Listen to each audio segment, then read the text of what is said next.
I know how the Harry Potter books go, and I said, "Okay, May, tell me like how do the Harry Potter books go?" And tear without missing a beat. And I don't even know where he got this. He goes, they go brr.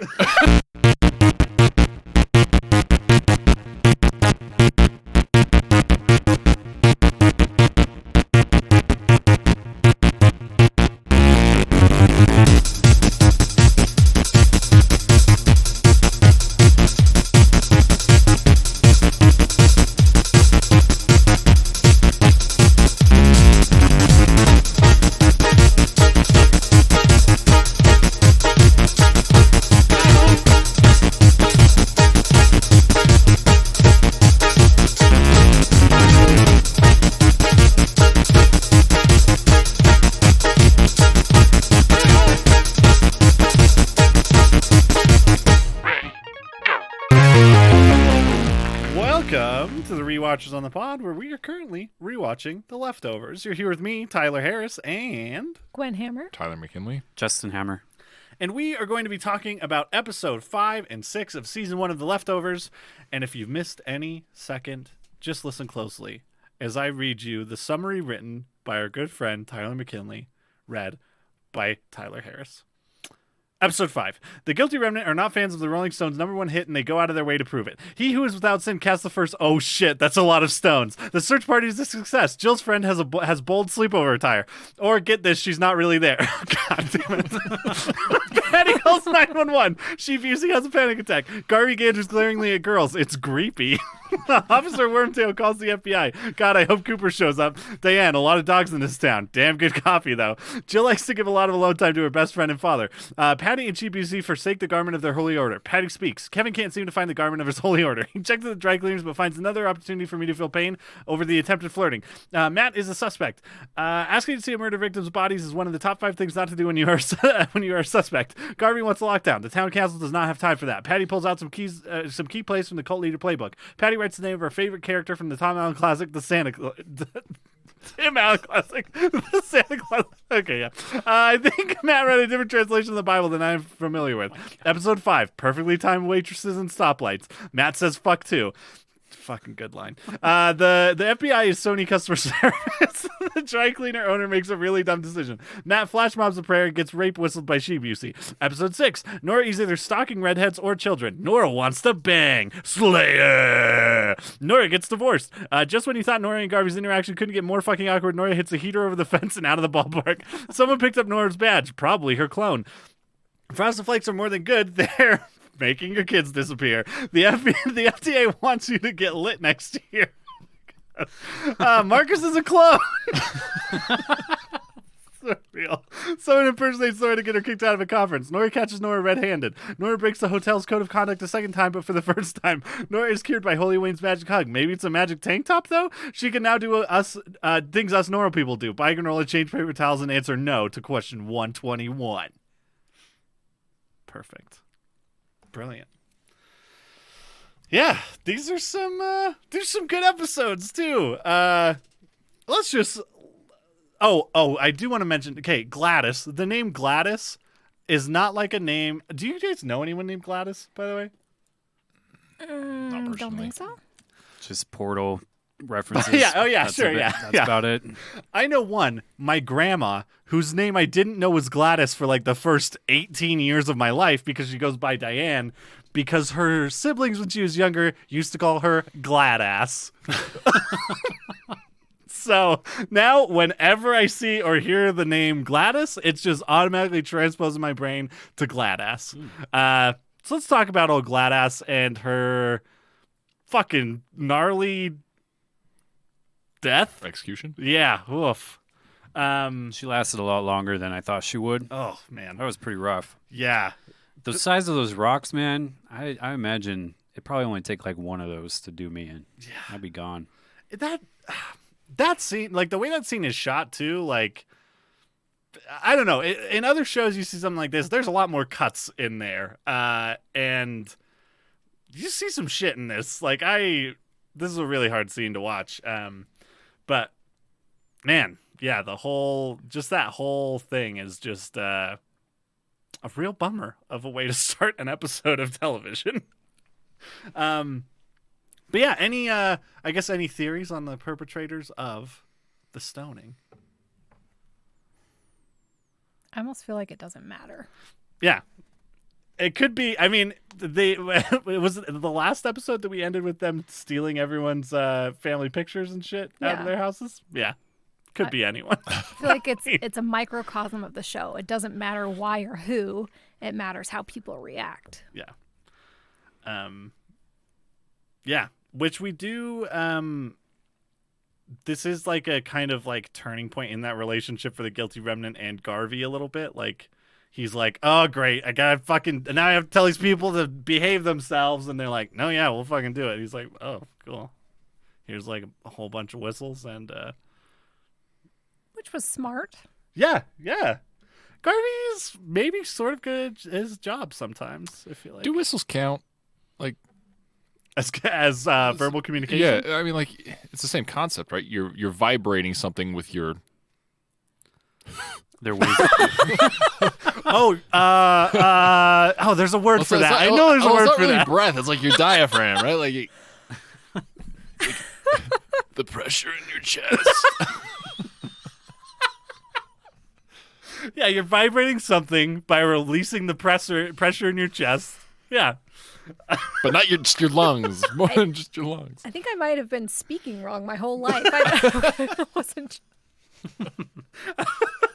I'm definitely more conscious of what's engaged while I'm speaking right now. Yeah, I don't know. I mean, I guess are vocal cords what you would, are they isolated as far as the thing that you can't use when you're in the Guilty Remnant? Are they gonna have to write a new statute into their book now? I mean, I just think it would be hilarious if she like was trying to make like a big show of it, and then they come in like, "You're out of the group. Like, you can't use whistles." She doesn't use the whistle. They just close and lock the door behind her. They're just pointing. Nope. Sorry. You have to write. You can have the whistle in your mouth so that they can understand, more fully. BDR, but BDR, BDR, BDR. Whistles go burr. Yeah. But yeah, so like a lot more like tension I think is being felt. Which is like the thing that this show sets up from the beginning. That Garvey is like kind of trying to warn everyone about from the beginning that something like this is probably gonna fucking happen. And it turns out he was right. The terrible fucking thing happens. Yeah, the leader of the cult seemed kind of taken aback and surprised that it happened. I would have thought she was expecting it. Yeah. Well, and, even in some ways, it feels like they're asking for it. You know what I mean? Like the things they do are extremely antagonistic and invasive. I mean, breaking into people's houses. So, yeah, it is really interesting. And really not doing a good job communicating why Sure. at all. Yeah. So it's like either you're stupid or like you are purposely wanting people to react the way they're reacting. So yeah, it's odd that she is surprised. Maybe that's their biggest recruiting tool, though, too. Is like, you want to know why we do the fuck we do?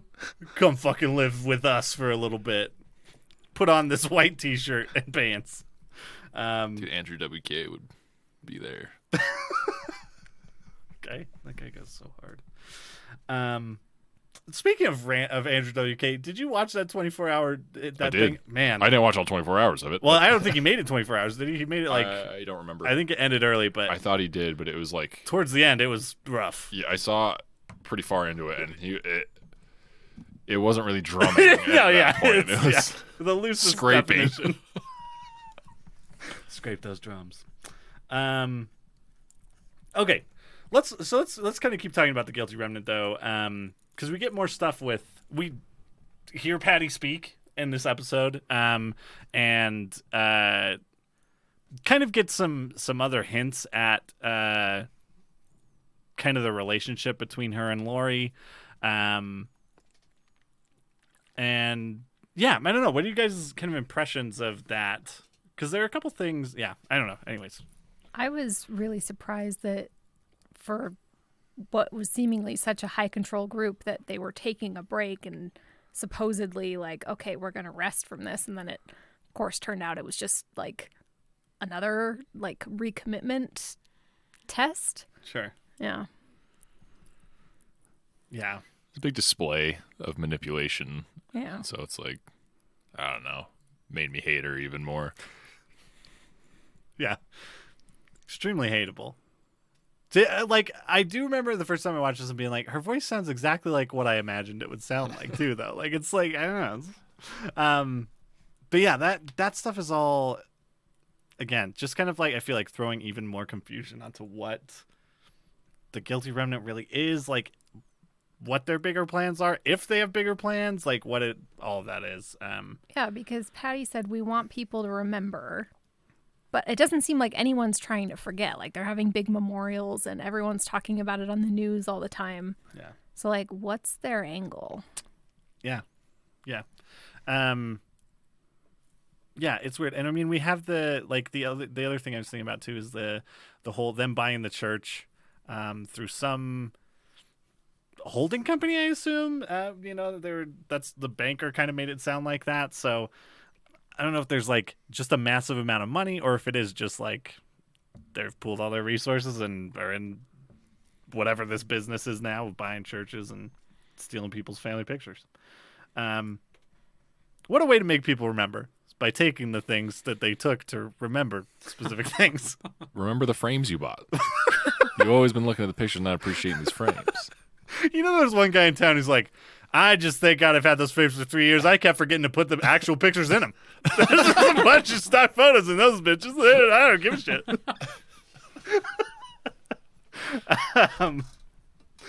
Okay. Oh man, yeah. Let's talk about Matt in these episodes too.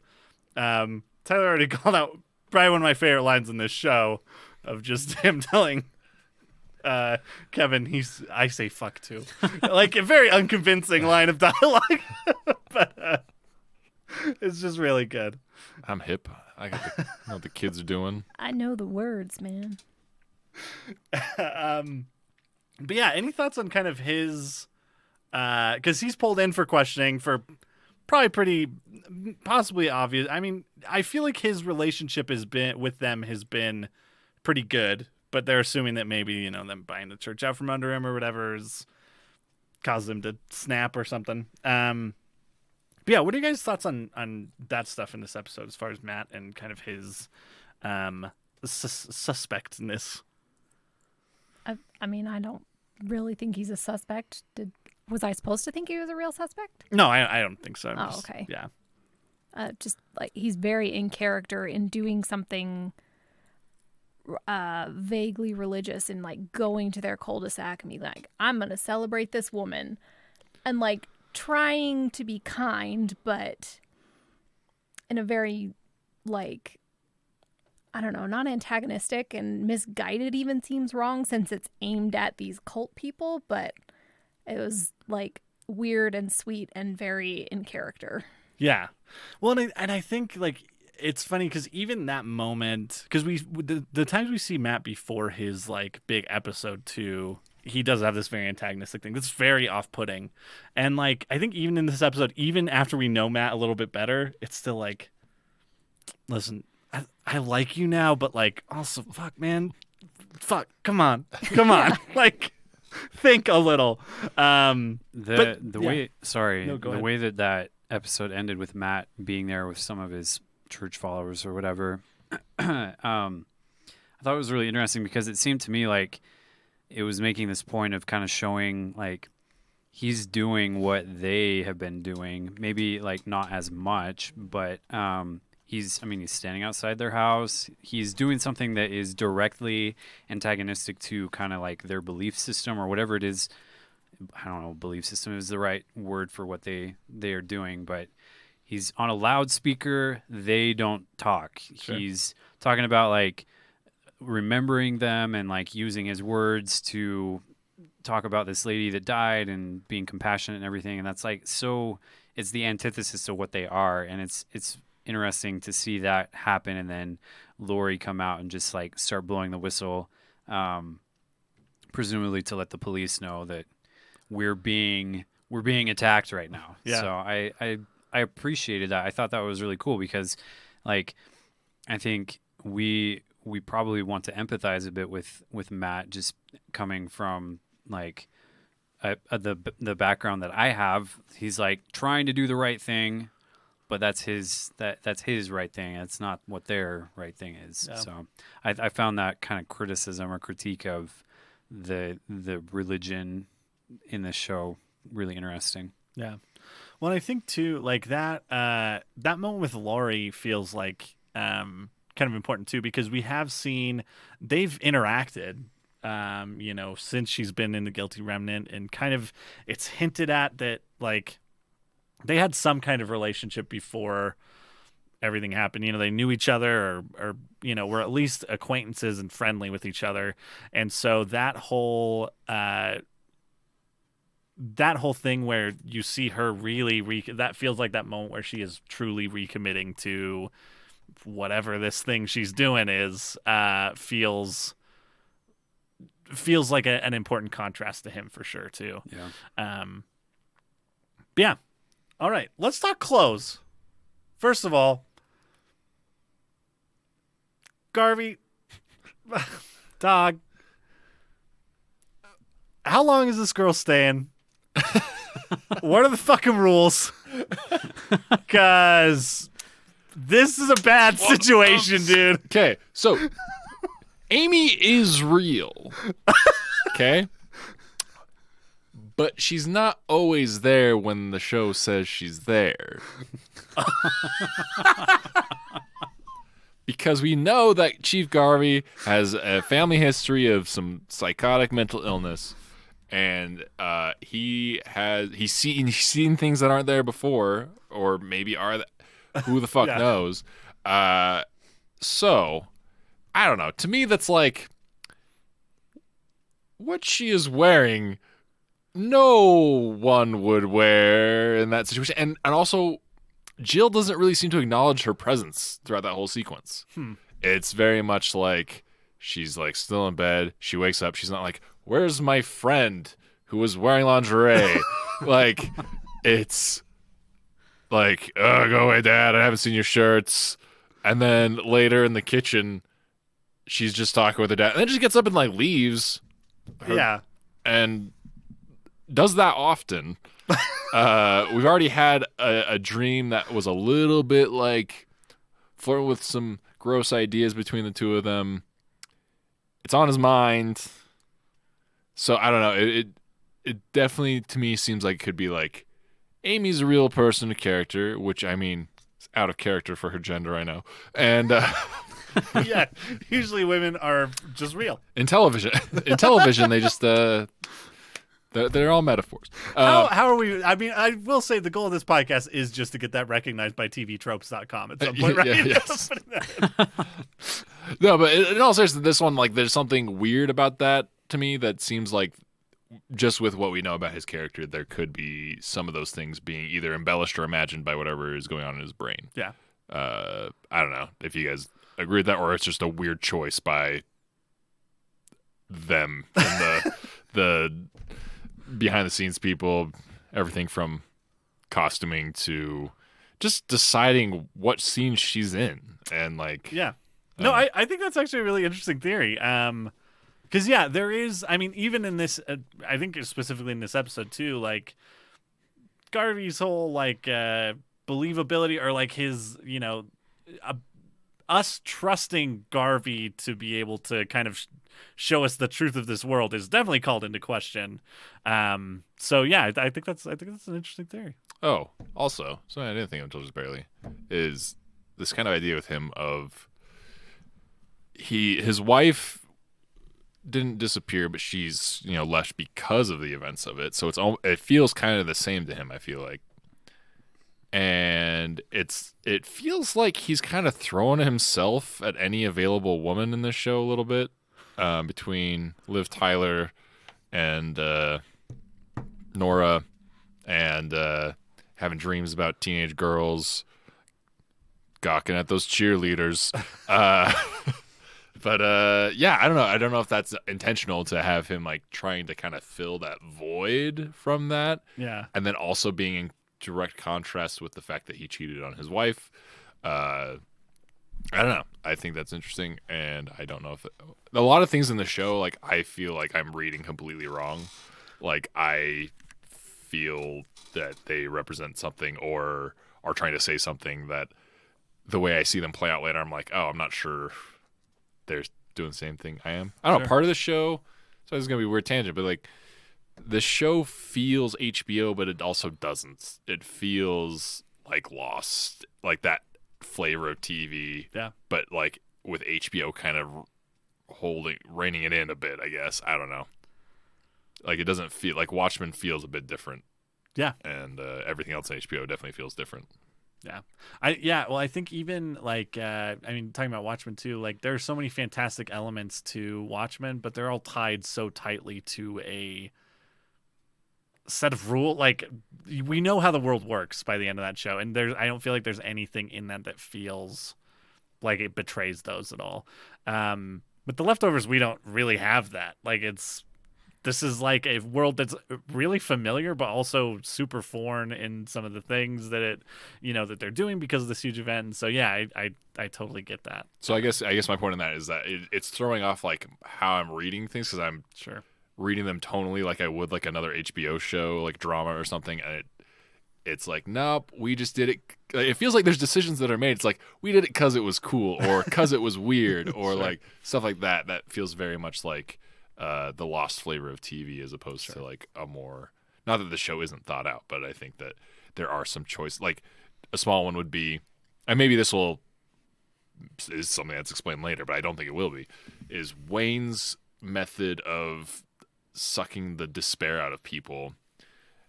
Apparently, when it's a guy, he has to undress him and start unbuttoning his shirt. But when it's Nora, doesn't even have to take her purse or coat off, right? So it's like it felt like that decision with Tom was made just because, I don't know, maybe as sort of an exploitation of like people's feelings on homosexuality. I don't know, like just to make it people uncomfortable. I don't know, like it's just a weird choice that. And I think that's an example of the stuff this show does that is throwing me off because of the way it's making its choice and the reasons it's making its choices, I should say. Sure. All right. Well, let's on our second close topic, let's talk about them shirts. I'm glad he found them finally. Finally, that guy looked and found exactly, I'm sure, the shirts that Garvey was missing. Man, customer service these days, they wouldn't even look. So I used to work at a dry cleaners, and we would get angry people banging on the front Would you glass really? all of the time. I bought my first giant pair of headphones that I wouldn't even plug into anything. I would just put them on. They had giant and do stickers my of middle work. fingers on the outside. I should have done that. Should have done. But then people would get their keys and rap on the glass. Gosh. So I felt for that guy. I felt for that dry cleaning owner guy. I mean, I will say I've never worked in a dry cleaner, but I absolutely felt like that. What a horrifying. It's so late too. Like, I don't know. It's fucking insane. But yeah. But they had his shirts. I mean, come on. This was justified. Garvey was right here. Those guys are pieces of shit. He was also driving drunk, so True. Yes. Any action. He's a cop. they're canceled out. So everyone's innocent Yeah. and Yeah. angelic. You don't Exactly. know cops get a cheat day. Oh, is that how that works? That's how that works. It's Yeah. explaining a lot. Turns out it's every fucking day. Anytime he's in his car, basically. Yeah. We've seen him drinking and driving multiple times at this point. Yeah, I mean- and on a stakeout too. 2, I think. That's like his go-to right now, isn't it? Like just get a 6-pack, 12-pack, however many packs, and then pass out. If we could be honest, there was a point where I was thinking, I'm like, Garvey's a pretty shitty dad, but he's a pretty good cop. And then now I'm like, I was wrong. Now that I think about it. Yeah, letting your devastated child walk away after like fucking up and making her think that her mom was dead, and then he's just like, she's okay. I wanted to let you know. Like no comfort, no physical. Like I'm I'm sorry I scared you. We like, don't do hugs in the Garvey home, okay? oh my God. No Yeah, touching. leave that to those fucking cult weirdos. Jeez. We are. This explains his son. I mean, he's looking for. Yeah. He's just looking for a hug. My dad never hugged me. Yeah, so I was not on board with the Garvey is a shitty dad thing at first, but now I'm definitely is a shitty dad. See, I Yeah, was like needs some- 5 needs minutes some ago about to say like I've come 180 on Garvey because I feel like I was gonna mention that like I feel like he's a good guy, drinking and driving aside. and threatening random store owners. Hey, they stole his shirts. All right, he didn't pull his gun. They knew he was a cop, so okay, that's a threat. But they had his shirts. All right, those are expensive, He probably. also beat up the cultist in front of the house. Oh, the bodyguard guy. Yeah, like 3 episodes back. Yeah, he did. He was drunk then too. And he was like, I think it's safe to assume, yeah, most of the time we see him. I mean, if someone kind of like, I don't know, manipulated your spouse's grief to get them to join your cult, I think the punchable freedom window expands a bit. sure, but that's cult leader lady, not random street enforcer that would guy, actually be right? awesome to see them fight. Patty, wielding the power of silence. I mean, I'm kind of like, I don't think he's a great dad. I don't think that's ever going to change my opinion of that until something major happens. But also, I think since we talked about him being a shitty dad, I think my opinion has changed a bit as far as Jill fucking sucks. And it would Yes, be she a does. pain in the ass to deal with Jill. Anyone else, the twins. Oh yeah, angels of kids, I think. I mean, they get into trouble, but they barely know what trouble is. So They're definitely the characters I identify with the most. The girls in their school don't like them. They don't necessarily probably understand all the sexual lingo. The most wild thing they did was steal a baby doll out of a manger scene. Like, They just want to play ping pong. while other kids are fucking burning each other while giving each other hand jobs. Like, yeah. God, love those twins. But yeah, fucking those shirts, man. Those goddamn shirts. Here's the thing. which probably aren't his shirts. Yeah, I know. That's yeah.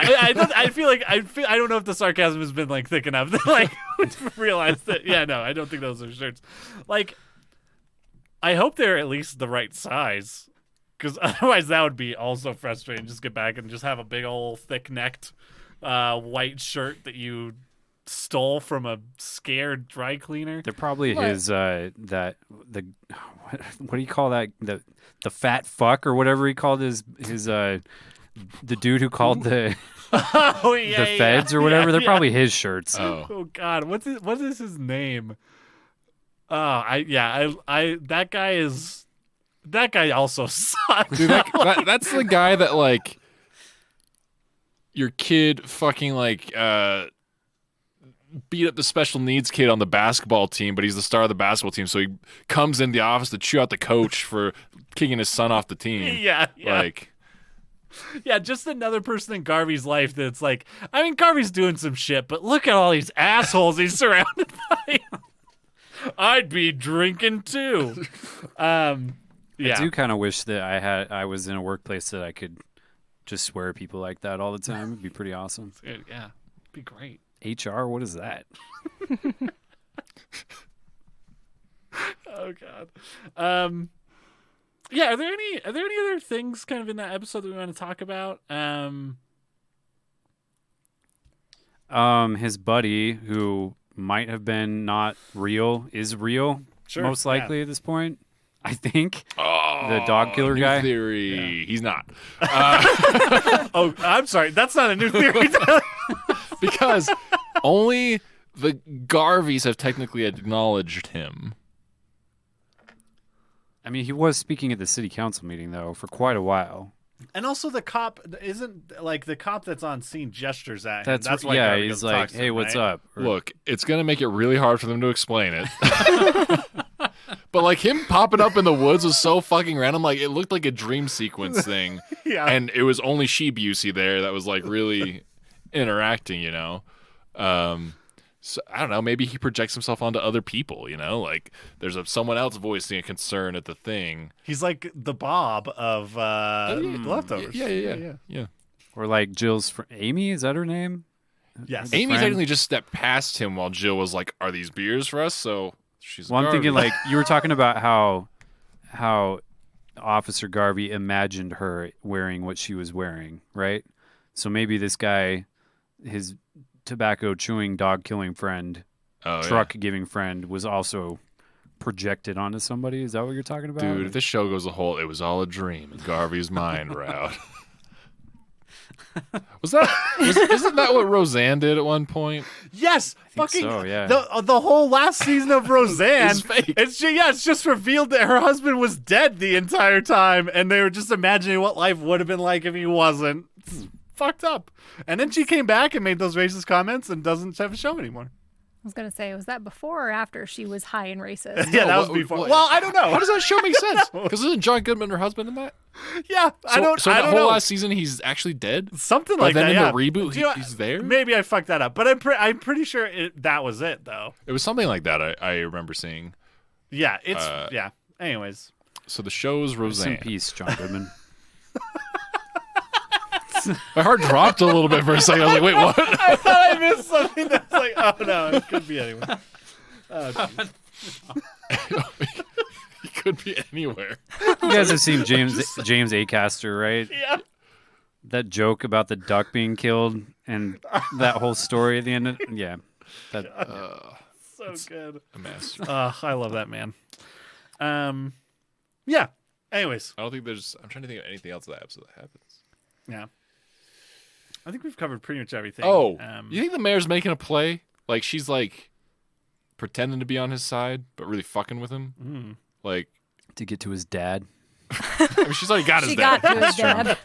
Maybe getting the dad is part of it. Like, because I don't know, the whole like town meeting thing seems so staged, and she like drops it on him at the last minute that he's actually got to like present it and explain it, and I don't know, it just seemed like so disingenuous to be like, well, for one, I am for Chief Garvey's idea, but let's put it to a vote, and yeah, I don't know. I was amazed at how much vitriol there was for a curfew, in a small town where a brutal slaying, took place. I mean, I guess how small is the town? I think that's what dictates how I feel about it. Yeah. Like, if it's, suburbia sized, okay, I get it. But, I mean, they were really mad. I would have wanted to stay home. Yeah. Yeah. I mean, I can't help but think of like people who just don't want to fucking wear masks or go. You know what I mean? It's like Yeah. I'm like, Was running man, through my this mind, is too. ridiculous. And then I watched them like, oh yeah, no, this is fucking happening every fucking day. Good for us. We're just like we are more like the leftovers than we think. So who's getting deleted and when? God, let it Oh, be that me. went dark. I forgot there was a pandemic. Can we cut that out, please? Also phrasing Nope. it as deleted. It's getting deleted. Gotta free up some Just space some on bad this code. planet. We got to delete God. It's just Gotta delete. Gotta make room for Jesus 2.0. oh yeah. That's what's happening right now. No. Can't wait to see him. Can't wait to see him. All right. He's got like a robot arm. It's gonna be sick. So like on a somewhat serious note, because of the pandemic and watching this show, like it was 3% of the population that I think 2%. disappeared. 2%. Yeah, it's very low.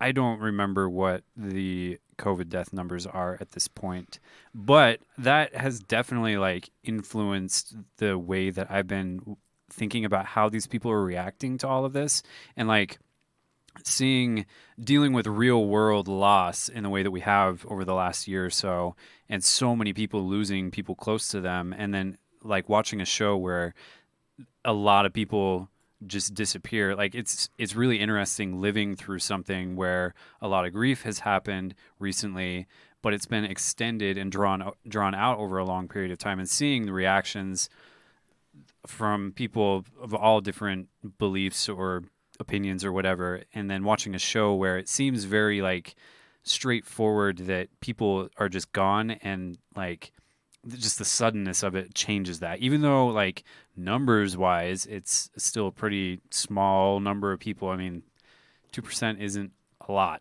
Right. but it is at the same time. So yeah, it's those like just the experience of what we've been living through and watching this has been really interesting. Yeah. It is a really, it's a fascinating, like, way to look at this show. And there's no way you can plan for that. It's like, it's just, it's weird. So probably The Leftovers is to blame for this. Yeah, there you go. All right. Let's talk about Nora, who is basically the entirety of episode 6, is Nora. First of all, hypothetically, if you were sex workers, how much money would it take before you pull the trigger on a stranger in their living room? Who's wearing a bulletproof vest? I think it depends if my advertising is anything goes. Then I'm like, fuck, I dug myself in a hole here. I just loved the musical Anything Goes. Shows up in a sailor's outfit. She got Good, anything goes. $3,000 out of that. Was that how much it was? Yeah, I think so. I think I'd go at least 5. Yeah, 5 feels like the right number You for are me. lowballing it, man. Really? Better pay off my mortgage at least. That's like an actual hit, though, right? I have no idea. I'm just I don't know. I haven't been following the market on that recently, but I know in 2006, somewhere around there. Yeah. Somewhere. I don't know It's like why. trying to weigh the like pros and cons here of like, all right, if this goes badly, right. I'm going to fucking jail. If it goes well, $3,000, and also it's like, but if I refuse, then it's like, oh, I'm gonna get a bad Google review. In the gig economy, I mean that shit Could matters. cost you. Yeah, that's At more Yelp, than it'll go $3,000. straight to the top. Dude, it's gonna happen in the future. I don't know how soon, but sex work is gonna come back into like normalcy of legality, and then you're gonna have Google reviews for shit. Yeah, I was just And, thinking about Yelp. Like, I'm looking for some sex. Where's let me think Yelp closest sex to me? Like, what a bizarre and frightening world. Like, okay, 4.5 stars. Then you're A little pricey though. Then you're getting as a sex worker, you are getting reviewed online from your performance, which enters a whole new realm of like uncomfortable social. I don't know if you call that social media. I guess technically it is business related, but it's like, Do you have like when Uber drivers put like treats in the back seat? putting treats in the backseat. Oh God! Oh God! No! No! Oh my God!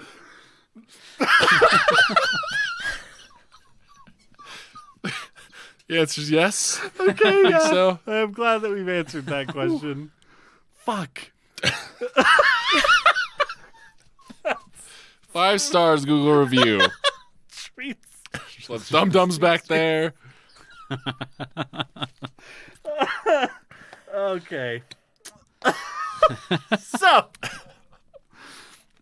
So we are all. I think we all found out that we're not sex workers that fall on the anything goes section of the classifieds. But how to get someone in the mood to shoot somebody? You just play Angel of Death by Slayer. Yeah, that's like some '90s era Law and Order shit. Like, why would this kid have wanted to kill anybody? His favorite band is Metallica. Oh my God. Like, But she flipped it on and like had it ready. Like it was like a tactic she had already used. Like, I know the effect this song has on people. yeah, it's like an aphrodisiac for attempted murder. Yeah. What The first lyrics of that song that they cut out are Auschwitz, the meaning of pain, the way that I want you to die. God. Jesus. What a fucking song that is. Yeah. So I guess and this is like we did get an answer to the question of what that gun was for. I guess she just carries. I don't know. I don't know why she carries it around all the time, but like, gun is used to shoot me. It's a hard thing to just tell people, so I get why. I probably wouldn't bring it up. Well, I mean, but would she bring it everywhere with her? Like, she's just gonna be at the coffee shop and be like, "I think this person would be willing to shoot here." Well, speaking of like sex stuff, people wear like stuff under their. I'm completely blanking out on what they wear, but they wear like their weird sex stuff around in the world, and it's like part sure. of their kink, right? Yeah, she yeah. carries the gun in the same way. Oh yeah, that's it. Yeah, Oh, sure. okay. I can see that. Yeah. But, I mean, I took 3 that it wasn't necessarily a sexual thing. Though. No, I don't think it was a sexual thing, but that was just a bad. I'm sorry. I mean, I actually thought it was a good insight, and then I was like, "Wait a second." It's a weird reminder for her. I do appreciate that, like, part of the tactics that she used to convince the lady that she hired to come was like, if I wanted to be dead, I wouldn't need your help. And then it's just like, you got a good point. Let's see what happens, I guess. Yeah. Yeah. Yeah, I don't think that would work on me. $3,000 is enough to bribe Google to erase that review.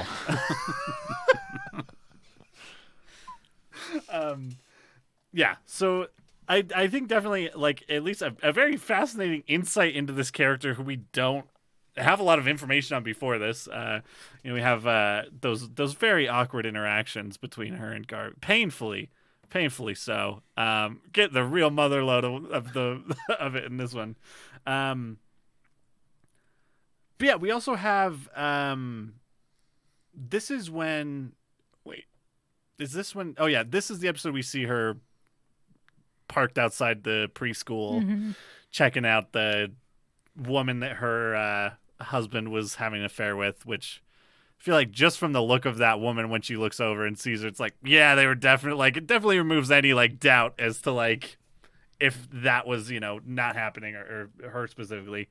Files for divorce, keeps the last name though, for. Which is I don't know why. Nah, different theme. I was thinking back to Watchmen, how she keeps her dad's last name. Oh yeah. I mean, my grandma kept her name when she got divorced. Yeah. I guess at some point it's just like that's more your name than prior, right? It also, if she were to drop the name, maybe she wouldn't be getting the attention Oh yeah. Sure. that she kind of enjoys a little bit. Yeah, there's a notoriety to her name for Yeah. sure. But yeah, and then we just get the gem of a line that she delivers to Garvey outside the courthouse. Fuck your daughter. It's like, no, her friend. Oh. Oh no, she's not my daughter.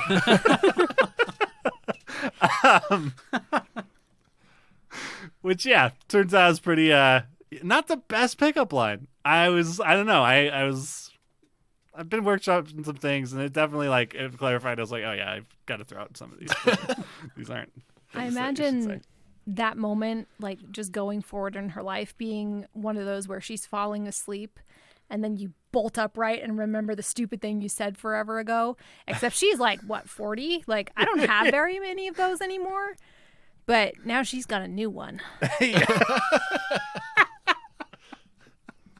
I still kind of think that she's kind of doing it on purpose, though. Like I feel like that's just who she is, and it's kind of like it's not embarrassing for her. It's just like, I'm gonna see how far I can push things because of who I am and my background at this point. Sure. So I didn't get the impression that she was particularly embarrassed about it or anything. It was just like, just kind of her character at this point to do weird shit because why not? It's almost a like good her point. like picking at these emotional scabs. Yeah. Yeah. Yep. It is interesting.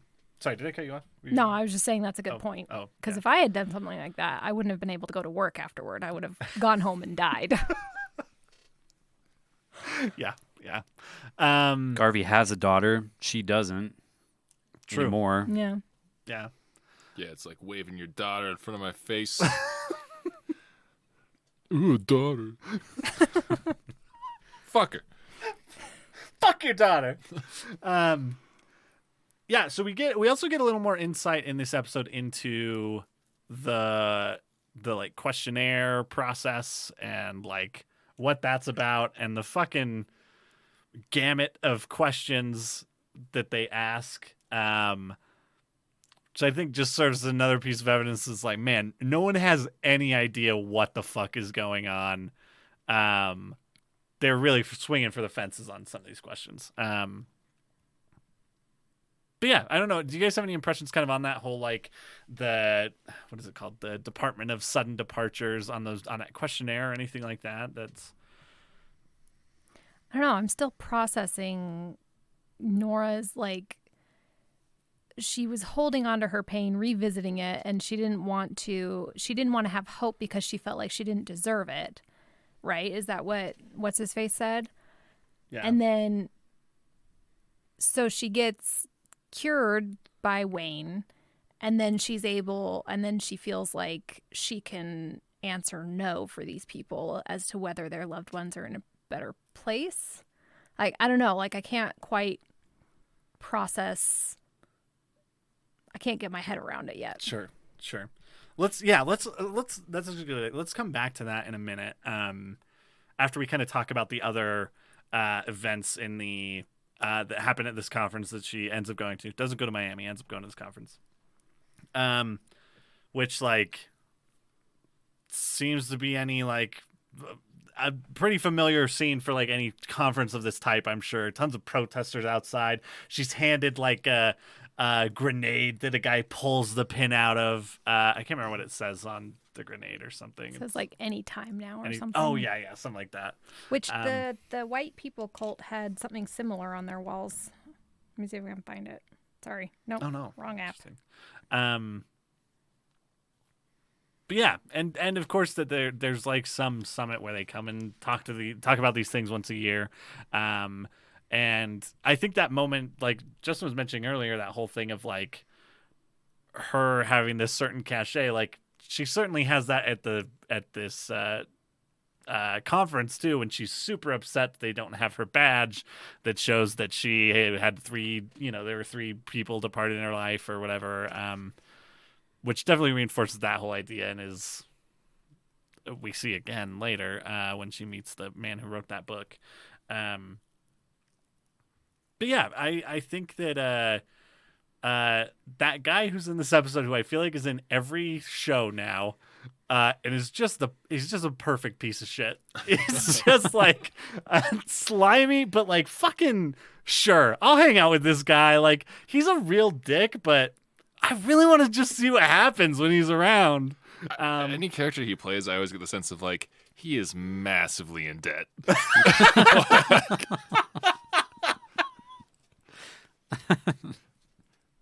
Yeah, the persona he wants to convey and the friends he wants to hang out with have caused him to be in a significant amount of debt. Yeah, very fair.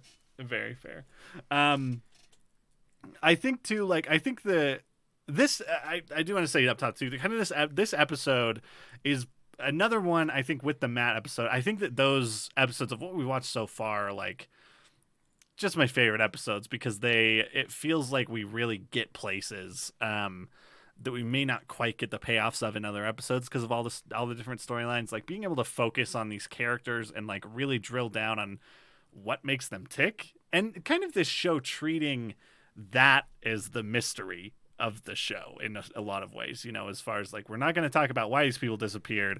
The mystery of the show is going to be why all these people are behaving the way that they are, it's really interesting. And I think these episodes are both fantastic, like beginning to end, just like really well constructed, real well written, like thematically pleasing. I think a lot of the visual choices are just great.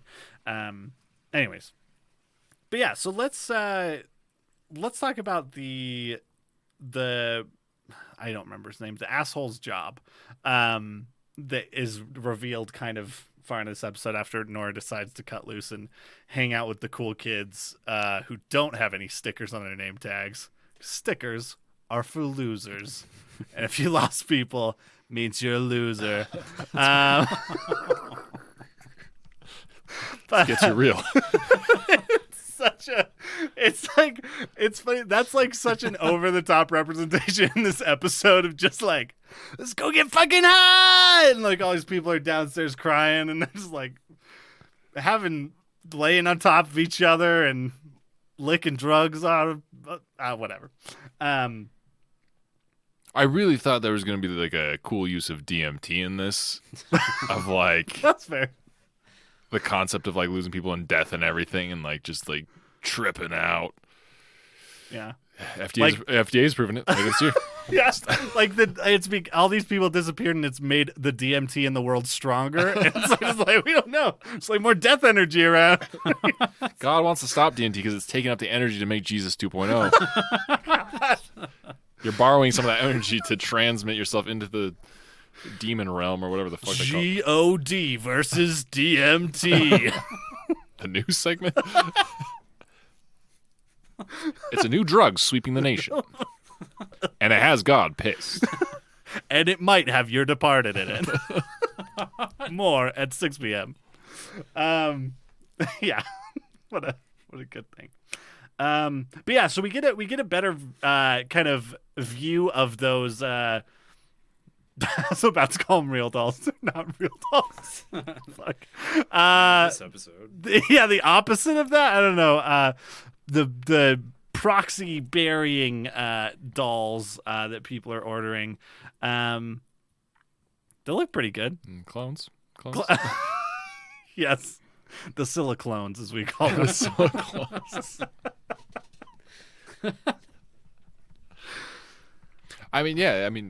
Yeah. So the cloning happened, but the scientists who were cloning couldn't clone humans and keep them alive. So they just clone dead husks, and then they're like, "Here, just bury this. It's a fake doll." And I think they're real. I don't think they're real. I think they're just dolls. Yeah, that's where I separated the show. That's what I was talking about earlier. I was like, normally I'd be like, those guys are fucking real. But now I'm like, no, they're fucking. They said they're dolls. They're fucking dolls. Yeah. Any kind of thoughts on Nora's time with the cool kids? I mean, like, were we supposed to think the business of creating not dead people was scummy? Because, I mean, like, I don't think I'd buy my dead person, but I don't. Yeah. It didn't. It's fine, right? It brings people peace.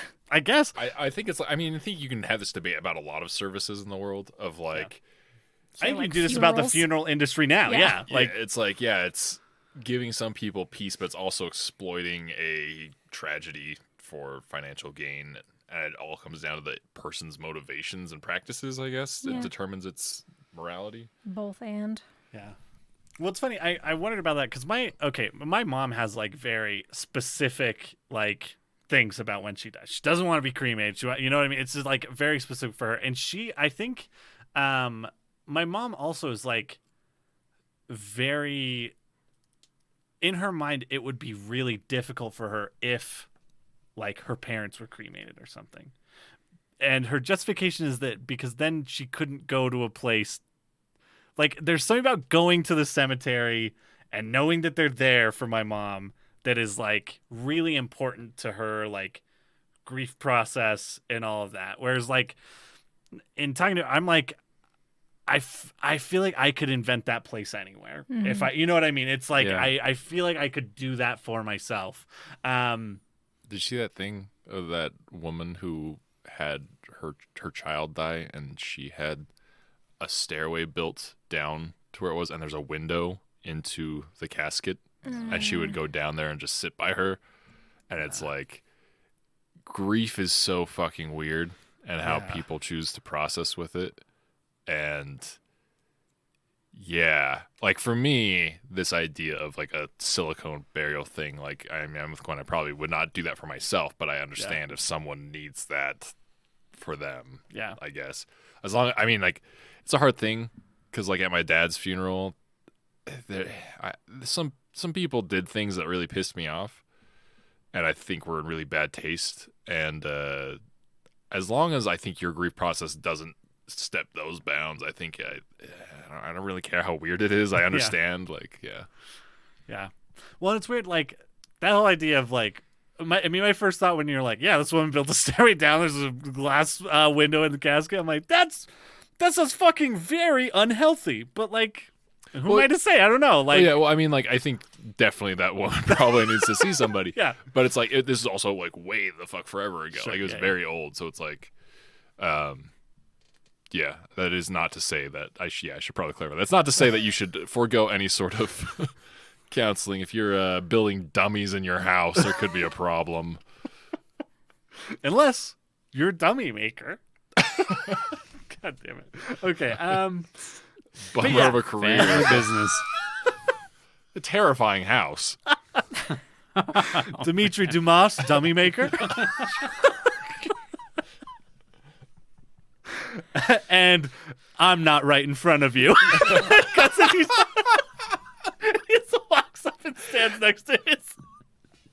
God, I love this man. He's only existed so briefly, and I'm in love with him.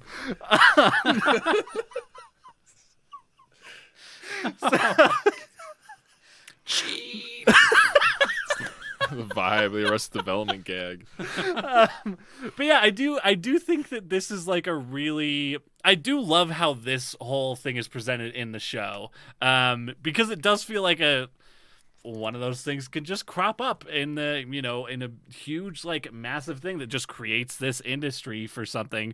Someone's gonna capitalize on that, and I mean, masks are all of a sudden like right. sequined expensive masks for gala events, and I mean it's happening now. Yeah. Well, and I was thinking about this day too, because I've been seeing these trucks for the last few months, like driving around, but it's like these like utility trucks that I don't know if it's people who are like handymen or whatever, but like just these huge prominently displayed stickers on their back that just say COVID-19 disinfectant specialist. It's like, that's a fucking made up thing. But like, I wonder like how many people have seen that and been like, I haven't had my house disinfected this whole time. I need a specialist. Like, I don't know. It's just, it's weird. So yeah, I think They it's just have like UV lights that they like. I don't go around know. and like convince people that It's got a little. What's the Catholic thing? I don't know. I can't remember. Censor. Yeah. It's like this has got. But they Anti-COVID can't now. call it that because a lot of right wing people be like, "You're going to censor my house."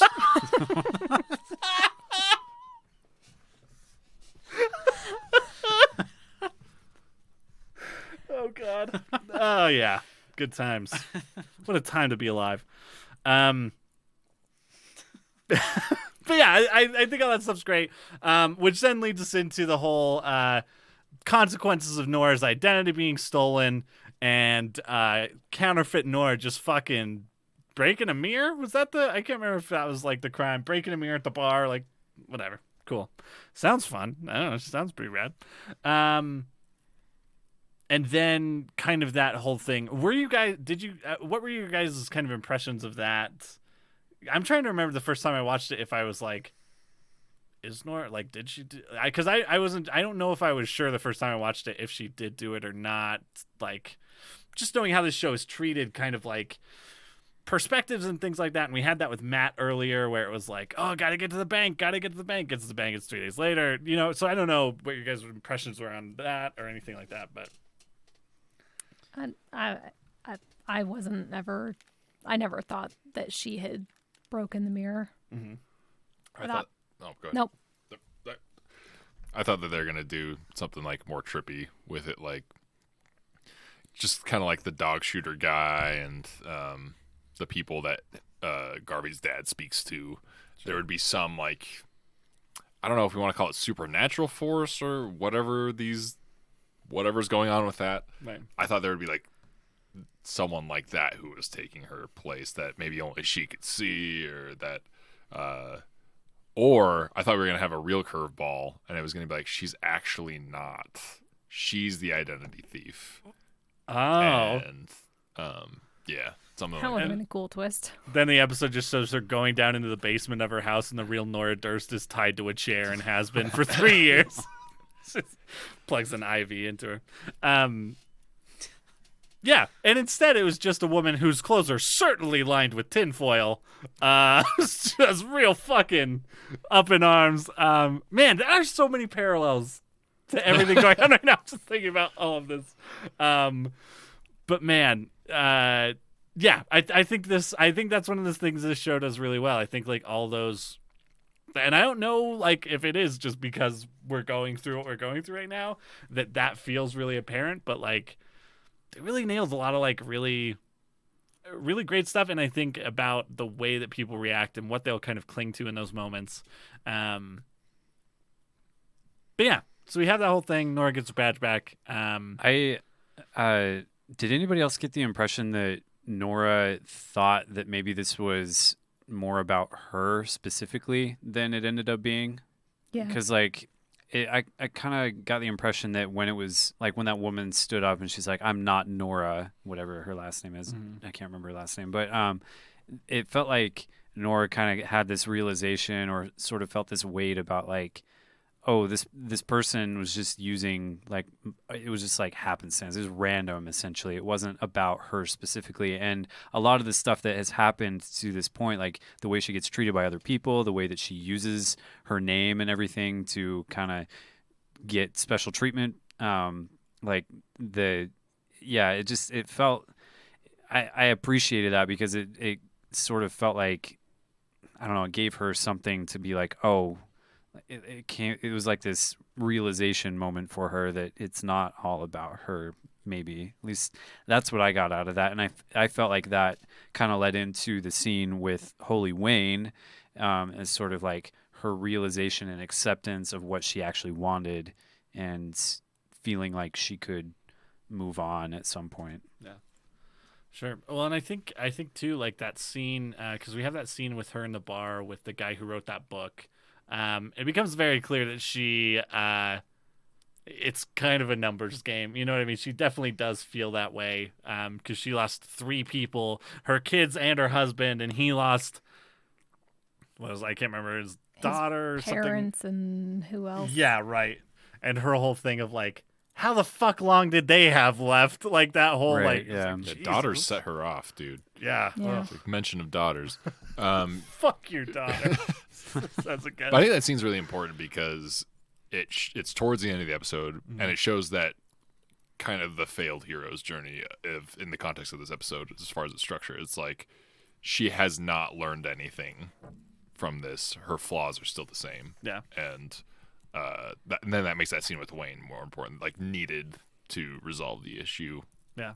If they want it, you can always tell a failed hero's journey, but yeah, let's talk about that scene with Wayne now. Because it's kind of this confirmation there is something. You know, we have a character that it is like a main character we spend a lot of time with, that is kind of coming and seeing Wayne with fresh eyes that we don't have at this point because we've seen Wayne do some pretty fucked up shit, and it feels pretty gross, I think, at this point. And he's funny. He still feels kind of gross in this scene. Like his whole attitude at the beginning of him just being like, I'm tired. I don't want to. I'm going to fucking hug you. Like, it's just a weird, like that whole energy at the top of the scene. You're like, Jesus, man, you made a mistake coming into this room, lady. Like, this is a bad, bad place.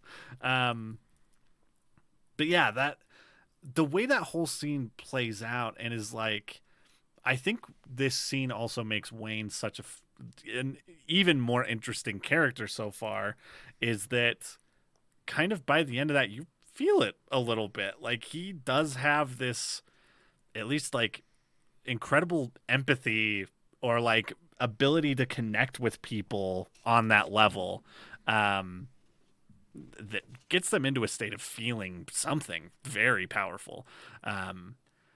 And it's interesting.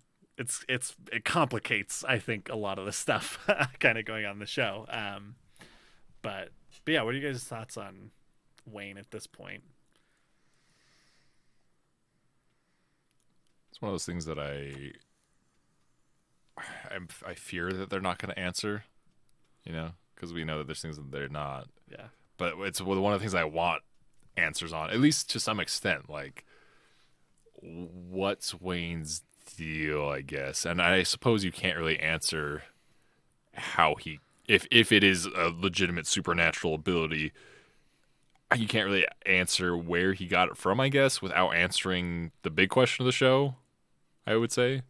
And I mean, I guess you maybe, I don't know, unless it seems like that those would be one and the same source, I feel like. So but I hope we get like a little bit more of like some acknowledgement, I guess, by the world, or at least, or directly to us as the audience, one of the two. Just the fact that it's very clear, like, yes, Wayne has been gifted with this ability to suck the sad out of people, and it's legitimate, I guess. I don't know, is what I'm looking for mostly, but also I would love to get more details on it, but I don't think we are. And I don't know, as far as Wayne himself, they cast a good guy, because he's very, his mannerisms and stuff are very get under your skin kind of and make you uncomfortable. Yeah. He constantly feels dangerous too. Like I think a lot of that's just his like unpredictability, I guess. But like, yeah, I'm always on edge whenever I see him. So then it's interesting to see characters have like a seemingly opposite reaction to him. I don't know, but I think that's like, you know, I've been watching a lot of cult documentaries lately too, and it's kind of the same thing. Like this guy who ran Nexium, and I'm like, I've seen 5 minutes of footage of this guy, and God damn, I am fucking super grossed out. And all he's told me is to go outside for 5 minutes a day, and I don't want to do that anymore. Like, but yeah, so I do think it's an interesting like character in that sense too, of like just presenting this guy who's like, yeah, some people fucking love him, some people think he's fucking gross, and that's it. I don't know, like it's really, yeah, it's fascinating. Yeah, any thoughts on? I think you'd want to make your place more appealing, you know? I feel like if I'm ever being led by a stranger and they open the door and I see that hallway, I'm like, nope, fuck it, I am out. You're chopping people up in here, you're attaching people's feet to their heads and replacing their ears with their feet. Like, I'm done. That whole shot too, like in a normal movie, you'd dolly down that hall and there'd be someone that's clearly on meth just like cross out of one room and into another room on the other side of the hallway. Like it's not a super great place. Just random side note, the guy that they cast as the old guy that brings Nora in, I love that guy. He is. What's he in? I have no idea. Just in Gotcha. in this episode, just the weirdest, lankiest, like creepiest looking dude who just like has this like way of talking to Nora that just gets her right in. And it's like, man, this guy, he needs to be in more things because he's great. And he's got just enough of that desperation of a salesman in all of his pitches. Yeah, like, you got it. Just please, you got to do it. But yeah, and then we have kind of the close of that episode. We do have this kind of resolution to her journey where there has been a change, and I don't know that it's entirely clear to us what exactly that change is. If it's her letting go of her family, or what the way that she's processing that now or views that now. But very clearly, it's, you know, told through that. Which I think is great. The shopping trip at the top and at the end of the episode are really cool. And like the fact that it makes that first scene so much more important is just, I think, really, really like clever and just well done storytelling in this episode. Along with the idea of the question, which we see that woman answer no to. Signaling that there's something has changed about Nora that has now made people comfortable to say no. Anyways, any kind of closing thoughts on these episodes, or thoughts on the show in general at this point? Garvey does go to her house. It was like, oh yeah, let's have dinner, and then fails to give his number, fails to set up a time.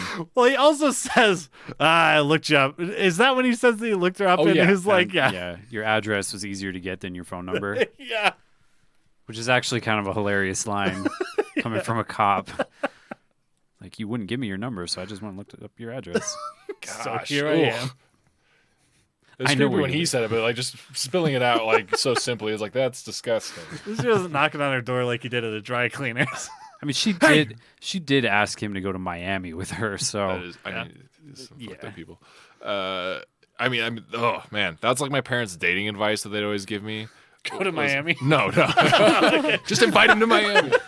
Take to the sea. But You get to see, in Miami.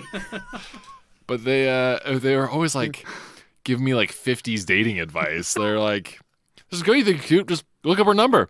Just give her a call." I'm like, "Fuck is wrong with you?" The energy you're giving off by doing that is so gross. Like, I understand Okay. why you guys did it because there was no other methods available to you when you lived in the fucking desert of Utah in the 50s, but us in the modern age with electricity and shit. We got to become cops to be able to do that. These fuckers. and I don't drink and drive. So I'm never gonna pass the test. Okay. All right. Well, we'll go ahead and take a break there, I guess, for recommendations. But before that, if you have any thoughts on the leftovers or Twin Peaks, fucking whatever, you can email us at rewatchersonthepod@gmail.com. That's always what you go back to. Like, someone please talk to me about Twin Listen, I'm Peaks. fucking watching Twin Peaks again, okay? I just barely got to that long stretch of season 2 episodes where I'm like, do I skip it? God damn You it. can just watch the first episode when he starts doing the Civil War reenactment and then skip right to the part where he gets out Yeah, of it. I just need a Nadine supercut so I can see her whirl that man above her head and fucking throw him. Anyways, or follow us on Twitter, Instagram at RewatchersPod, and we'll be back. Oh, next week we watch the next 2 episodes. Real easy. It's 7 and 8. Yeah, we'll talk about them. Take a brief break now. See you after the music.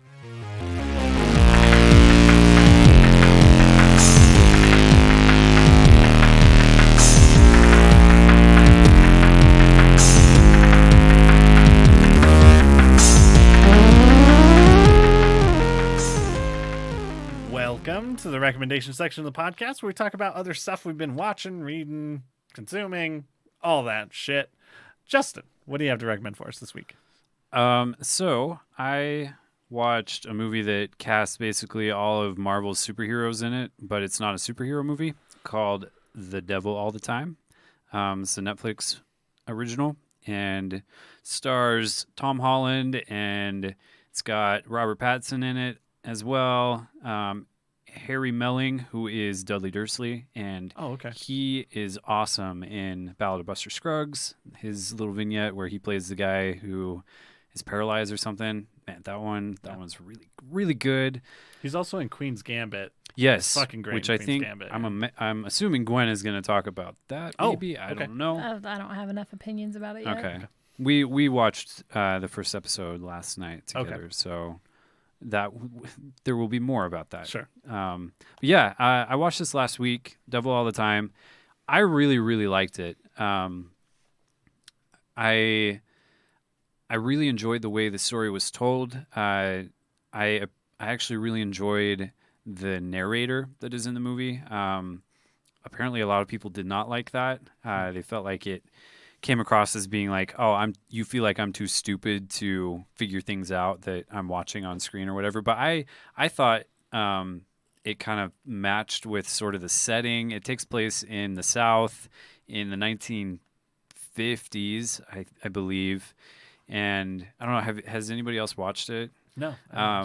Yeah, I'd recommend it. It's there's a couple different story arcs that come together at the end of the movie. Everything kind of comes together with everybody sort of meeting up, kind of. I don't want to spoil it too much. Yeah, I would definitely recommend it. It's not too long. The cinematography is pretty good. Yeah, it was just it's not like anything super spectacular. Like the cast on it, I feel like that was sort of the selling point mostly. It is based on a book, and I think the author of the book is the narrator. He's the one who does the narration for the movie. Yeah, it's really good. It's pretty violent. Tom Holland's character is the hero that you cheer for, but he's also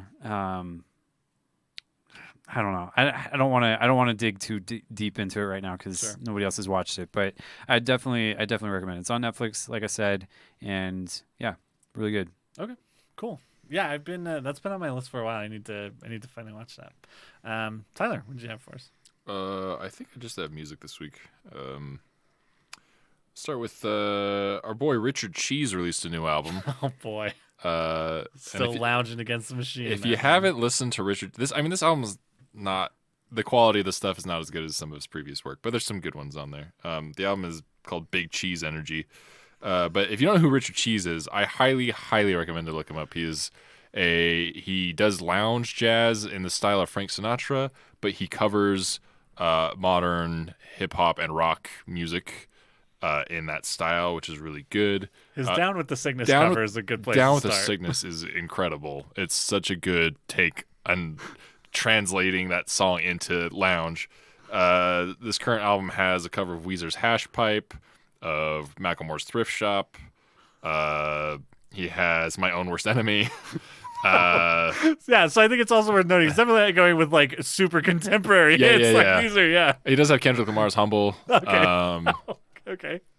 So yeah, I mean, and then he's got like some weird original ones in there. Like he's got one about the vaccine. There's a line. Pfizer, I barely know her. So like, That's exactly what I want. yeah. So that's what you're getting into. But yeah, check out his other stuff too if you haven't. Then I found a couple bands with some really bizarre names that are pretty good. The first one, very fantastic, Psychedelic Porn Crumpets. And have you heard of them? Yeah, dude. I heard just like, I can't remember if it was on a shuffle or something. It's like, what is this? Best description I could give, it's like if King Gizzard and the Lizard Wizard, who, if you don't know who that is just a psychedelic band, if they listen to a lot of the old school Arctic Monkeys, or as we like to say, the good Arctic Monkeys, yeah, and there's just a slight flavor of that in there. But I mean, if you don't like psychedelic rock, you're not going to like it.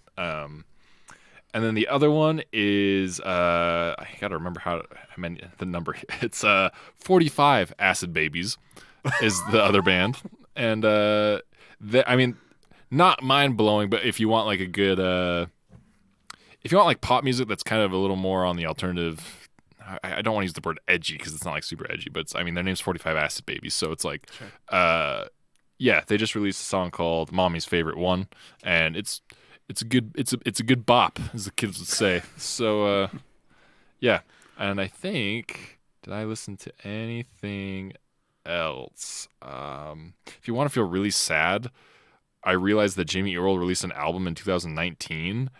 If you want a good cry, just go listen to that. It's not as, it just takes you right back to the 7th grade.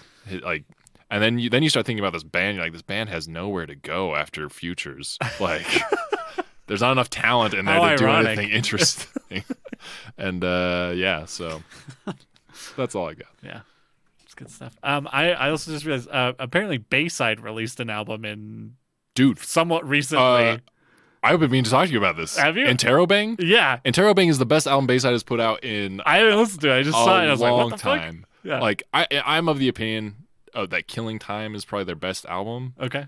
I do enjoy the rawness of like the first 2 albums, but holy shit, some things have not aged well about those albums. And then Bayside just releases a string of garbage for a long time. And Interrobang, it's not as good as like Killing Time, but it's good. It definitely is just like, we just want to shred, let Jack do his okay, thing. I was gonna say that's what I want from Bayside at this point. Is just that put Jack O'Shea on his shit. Let him fucking do his and thing. there's actually some really good stuff on it. Some of it's just like kind of good mindless stuff, but like some of it's really good. Interesting. I'm gonna check it out. I'd recommend. Oh yeah, if it's over here, Interrobang by Bayside. If you have been wanting a redemption story from that group, yeah, Good stuff. Yeah, I'm gonna check that out this week. All right, Gwen, what did you have for us?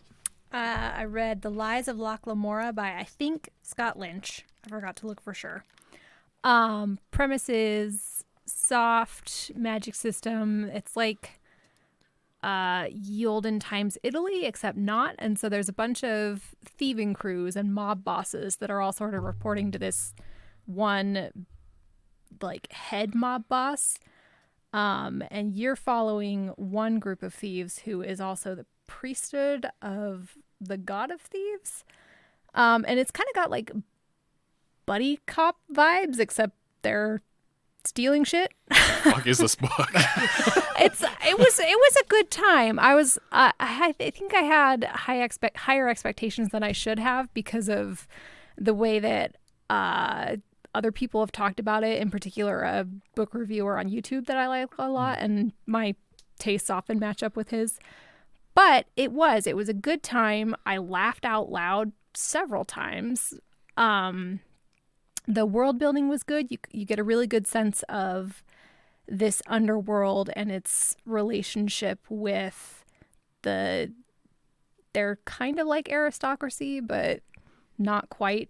But yeah, it was a good time. I was a little disappointed with the reveal of who the big bad was. Like, they dropped a hint right at the beginning that was like, oh, this person seems familiar. And so the whole time I was like, it's this guy in the gang. It's definitely this guy. It's the guy. And then it was like a person we had never seen before. And I was like, oh, fine. But yeah, it's the first in the Gentleman Bastard series. So I'll probably read the next couple. And then I finished The Good Place finally. Oh, nice. And it finished really strong. And have you guys watched it? Mm-hmm. Yeah. Like, I really loved how the show reinvented itself when the premise kept like running out. Yeah, they did a really good job every time they reinvented the premise. Yeah.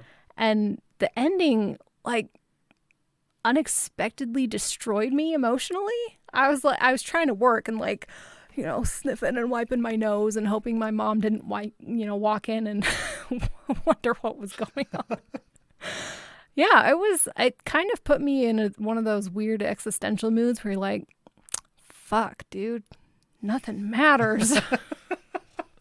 Which, like, normally I'm okay with, but I mean, not that particular mood. Definitely not something that you normally expect from like a half-hour sitcom. That's so feel good and so upbeat, and it did end like really positively. But yeah, I was strangely down for a day or two afterwards. Yeah. So yeah, Good Place, good stuff. That I like how that show, you know, you talked about premises and stuff, and it has no compunctions about like playing those premises out, and then when they're done with that, moving it, like you're saying, like reinventing those moments, and like, and then also them being like cutting pretty early. I mean, there 4 seasons of The Good Place, or something, which is like not many in terms of that type of show, and so yeah, it's a really great story. I really loved that show. All right, I have a couple things. The first thing I want to recommend is a podcast that I've listened to like a few episodes in the past, but I just started listening to from the beginning, called The Dollop. I don't know if you guys listen to The Dollop at all. They basically just it's these 2 comedians who tell weird stories from American history. The first episode I ever listened to them was a while ago, but they did one about Porter Rockwell that's really funny. But most of their episodes are just about really obscure, weird things. They do one about this guy named Oofty Goofty. It's only 20 minutes long. I'd highly recommend you check out Oofty Goofty. I listened to that episode, and for days afterwards, I'd be driving in my car, and I just think Oofty Goofty, and I would just laugh. It's great. But What's they're it really, called? it's called The Dollop. The Dollop. So they're, it's pretty funny. And obviously just ridiculing historical bullshit, which is really fun. Neither of them are historians, so don't go there for accuracy. Go for good times. The other thing I wanted to recommend, I've been watching a lot of The Twilight Zone lately, just kind of like throwing episodes on randomly. And The Twilight Zone rules. It's really good TV. I mean, it's not every episode is good. But I think, man, a show. I feel like it feels like a show that people have been trying to make over and over again for a long time. Like most recently and probably most successfully, Black Mirror, which I don't hate Black Mirror. There's things I like about it, but man, it's got a real dour view of humanity, which I get, but like also maybe I don't need to be reinforced in that direction. And that's one of the things I like about the Twilight Zone is it tells some really insane and really thought-provoking stories, but I feel like at the end of the day it still banks on like goodness being in the world. Sometimes it doesn't know. Sometimes everyone's fucking pigs and you're not, and that sucks. But That's the first episode I thought of. yeah, I mean, that's a great episode. But yeah, anyways, that show's really good. Rod Serling is super rad too. If you don't know anything about Rod Serling, you should go read about him. He's like an incredibly progressive creator from the 50s and like made some fucking incredible television. But he's really awesome. The last thing I'm going to recommend is a book I've been reading by George Saunders, which I recommended one of his novels a while ago called Lincoln in the Bardo. This is great. Definitely still recommend it. But I've been reading his new book. It's got a fucking long title, A Swim in the Pond in the Rain, in which 4 Russians give a master class on writing, reading, and life. And it's basically, the book is like a distillation of a course that he teaches to his creative writing students. And it's basically just takes, he loves Russian literature. So it's basically has like, I think 9 short stories that are each kind of like interspersed and followed by essays, kind of breaking down storytelling, especially like short fiction storytelling. And just kind of like, it's just really cool to read. It's teaching me a lot of the things I do when I'm reading, because reading has just become a thing that I do.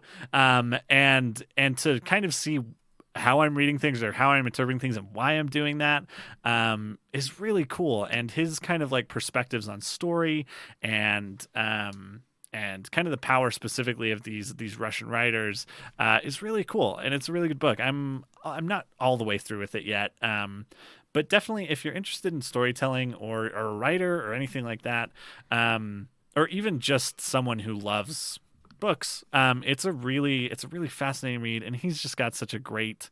I love his his writing voice is just really wonderful. So, yeah, Swim in the Pond in the Rain by George Saunders, pretty good book. But that's it for me. So we will see you next week when we watch the next 2 episodes of The Leftovers, episodes 7 and 8. We're just a couple of weeks away from the season finale of season 1 of The Leftovers, which I'm really excited to talk about. But yeah, so we'll see you next week. You've been here with me, Tyler Harris, and Gwen Hammer. Tyler McKinley. Justin Hammer. bye-bye.